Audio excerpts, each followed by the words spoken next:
Have you ever had a dream so vivid that you wondered if it actually happened?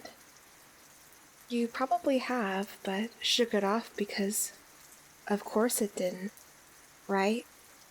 A dream under scrutiny is easily dismissed. Yet, if you've been where I've been, maybe a part of you wasn't completely convinced. Maybe, in the course of a dream, you wandered a little too far from yourself, from your bed, body, and world. Maybe you've been to the dream district. If you ever find yourself in a place to wonder, ask. He'll tell you. He'll be beautiful, friendly, and inviting. He will offer you hospitality, flattery, and gifts. Anything you want. He'll know what you want. Somehow. Yet, a part of you will know, deep down, you can't take it. Not unless you're going to stay. But you can't stay. It's a dream.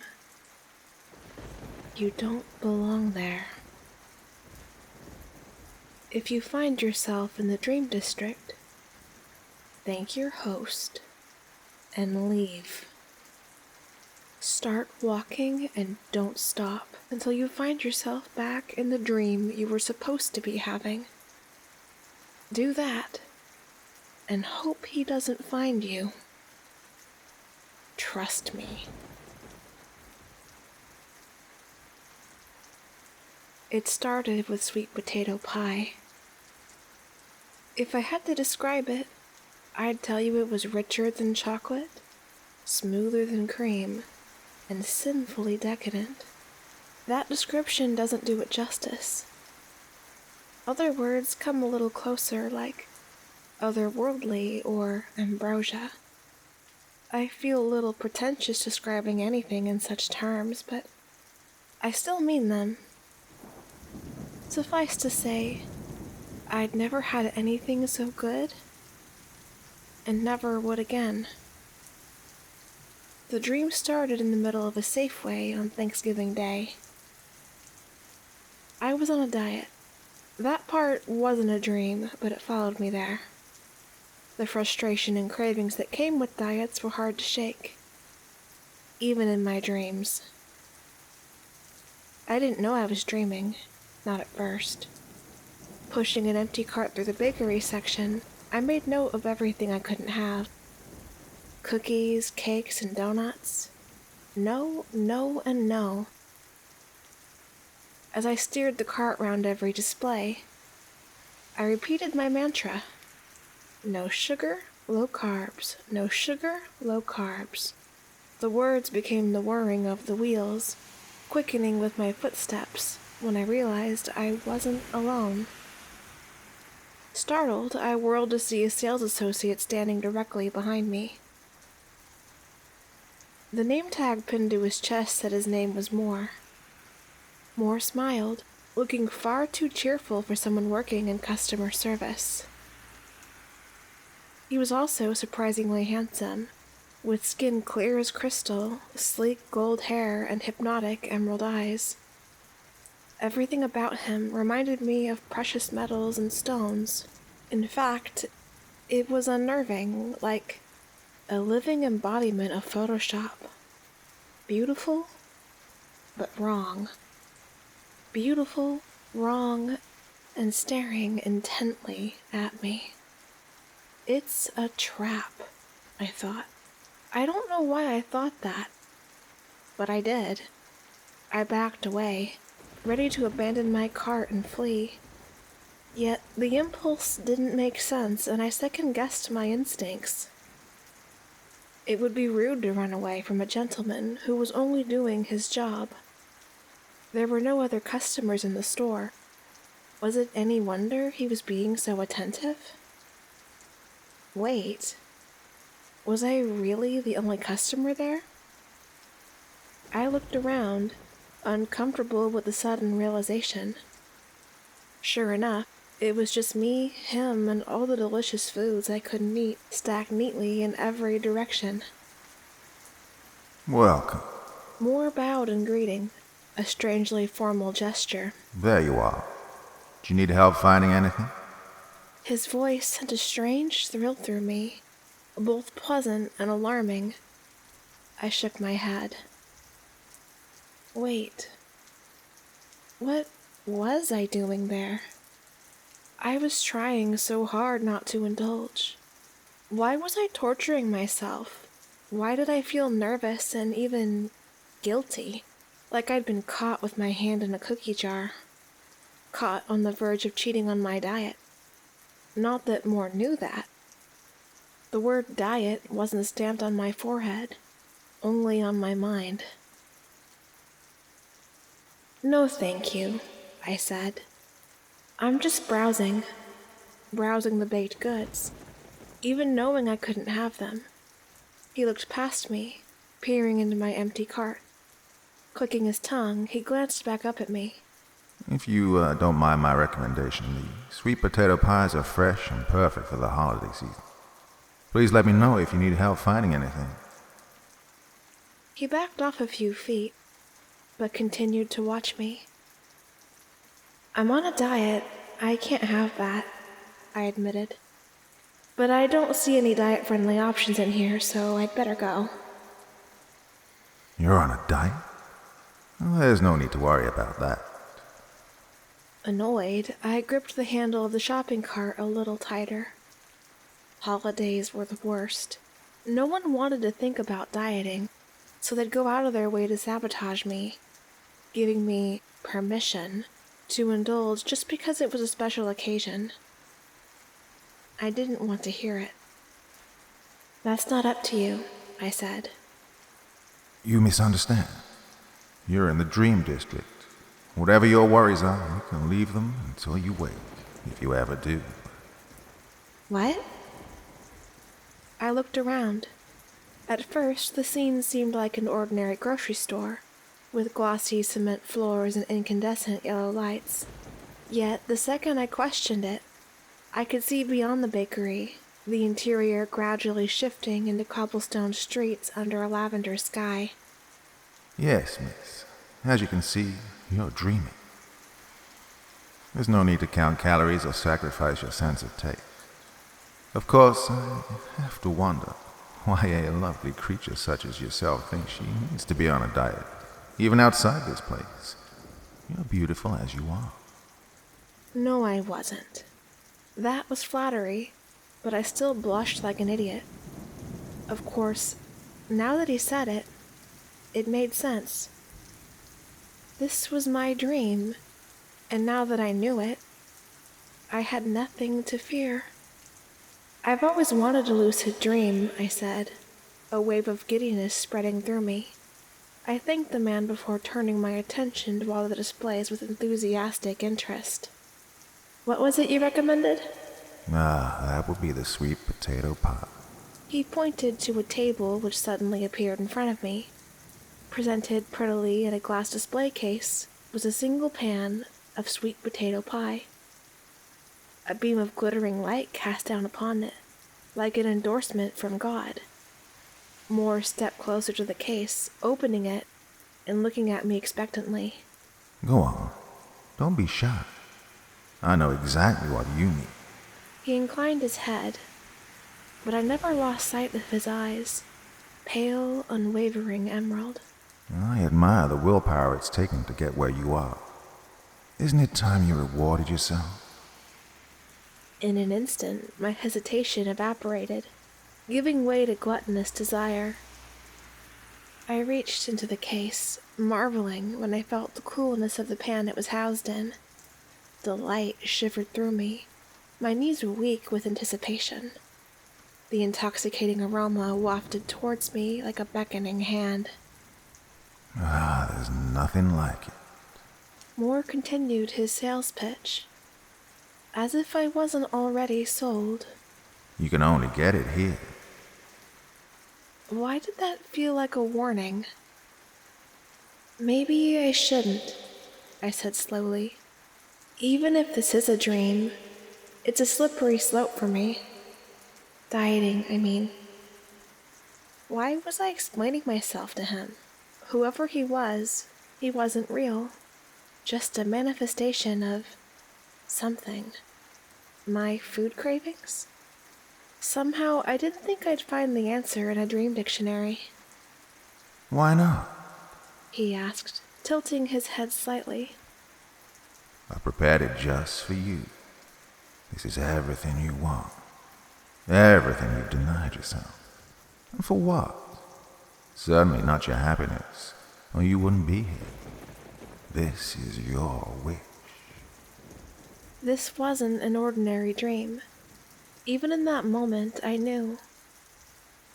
My senses weren't the cloudy, hazy approximations I was accustomed to in other dreams.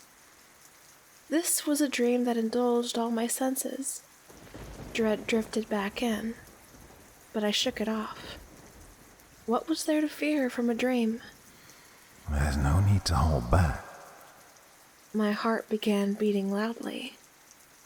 I could feel it, feel the pulsing, disconcerting rhythm of it.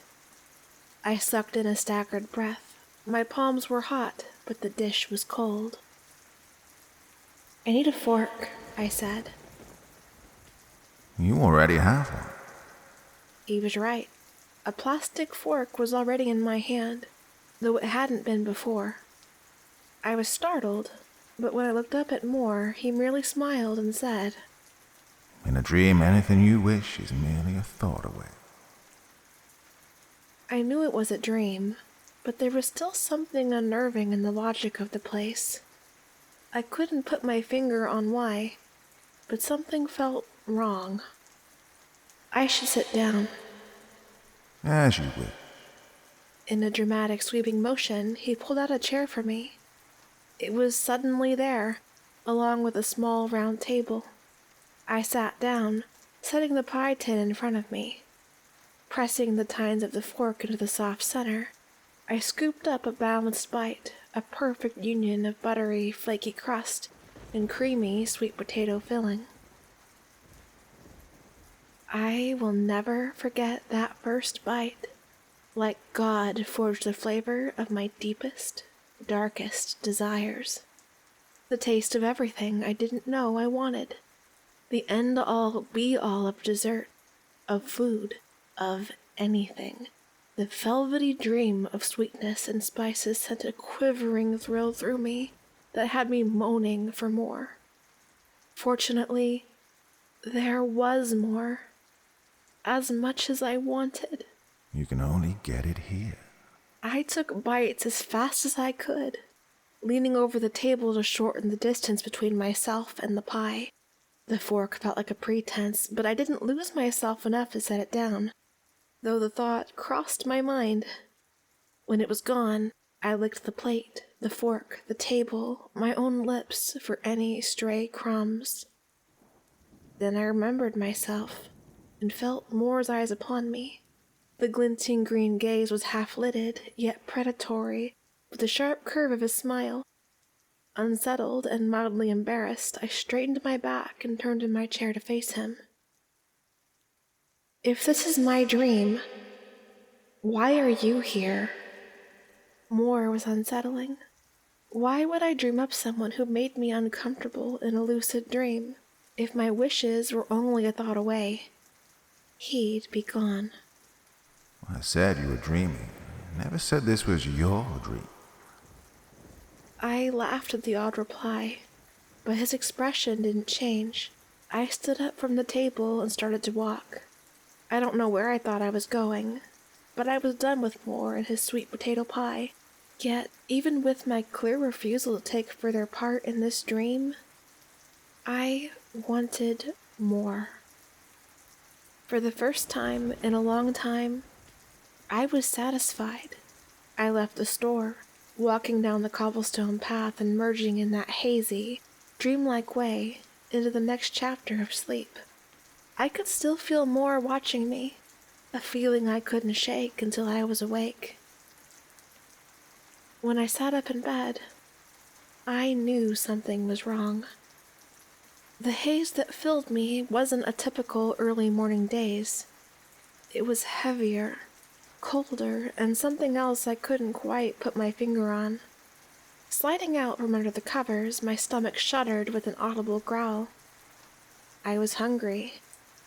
Was that why I felt off? Instead of racing to the kitchen for breakfast, I forced myself through my morning routine. That strange funk didn't fade, but I didn't have a fever.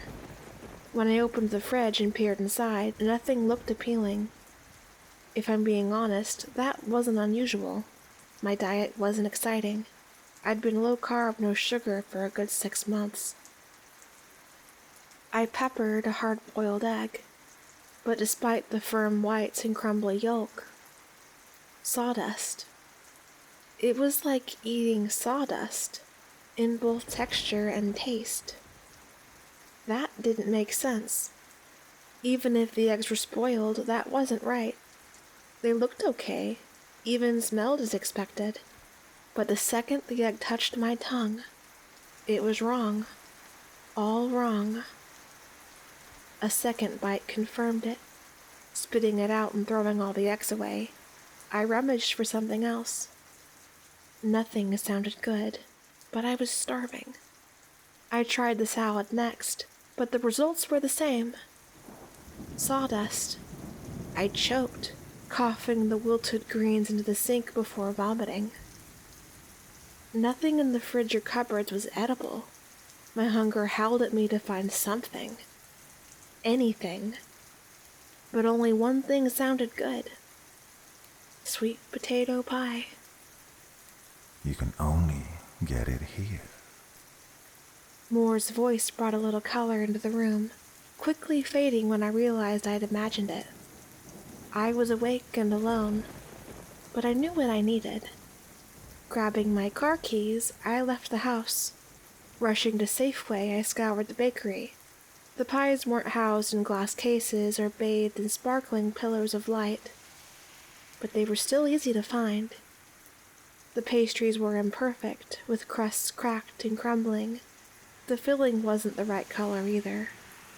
It didn't matter. I was drooling. I bought them all.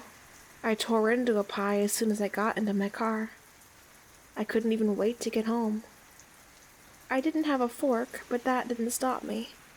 I used my fingers, scooping up a heaping mouthful and drawing it to my dry, eager mouth, only to start sobbing into my steering wheel, like everything else I'd eaten that day.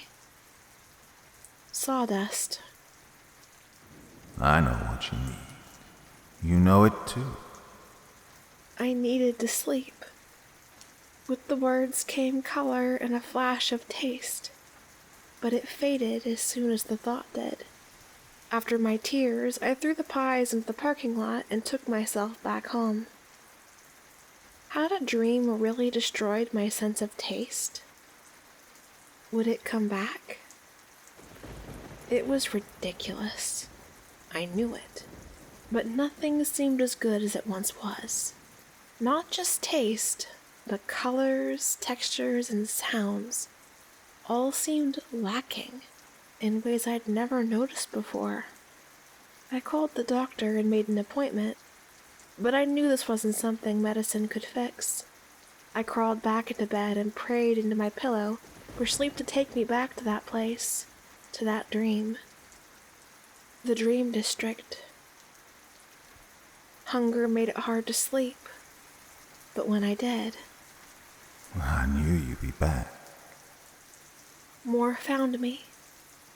A ray of light in an otherwise dark and colorless dream. The details around us didn't matter, just the warmth of the hand he extended. I took it and followed him from dream to dream until my bare feet touched sun-warmed cobblestone under a cool lavender sky. I'm hungry, I whimpered. I need more. I know. I'm here. I'll give you exactly what you need. The knowing gleam in his green eyes should have infuriated or alarmed me. but I was too desperate to care. It was already too late for me. Now that I'd tasted that sweet potato pie, I couldn't eat anything else. Now that you've proven it to yourself, there's no reason for you to leave. He held something out to me. Without even looking, I knew what it was. Sweet potato pie. The culmination of every craving I'd ever felt, every morsel I'd ever denied myself, in every delectable mouthful. I found myself on all fours, far too eager to bother with utensils or even my hands. I chewed wildly with abandon, even tearing through the tin with my teeth once I'd eaten my way through that dreamy, creamy filling. There was something about this pie that satisfied me more than anything else ever had. It wasn't an indulgence. It was a need. When I woke up, I cried. Consciousness felt like a curse. I wanted to go back. The world outside of dreams was overrated, without color or flavor. It gets worse with every dream. A slow spiral into bleak madness. My only respite is dreams. Even knowing I'm only doing myself a little more with every bite. Each day becomes a race to bedtime, with the window growing shorter and shorter. Consequences be damned. I lost my job, my home, my everything, and I didn't care, because I didn't need any of that. I just needed a place to lay my head, a place to dream. I can do that anywhere. Why should you ever wake again? I don't eat anymore. Not when I'm awake. Though I tried to choke down the sawdust, knowing I'd die if I didn't. I can't. There's a tarnished silver lining, though. I've lost a lot of weight.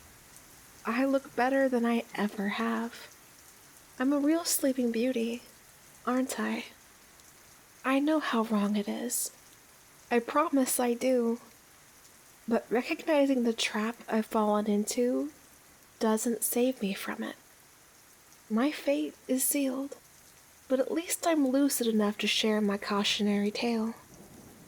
Maybe, in the course of a dream, you'll do what I couldn't, and say no to more and others like him. I'm going back to bed now. Hopefully for the last time. I'm weak. I'm tired.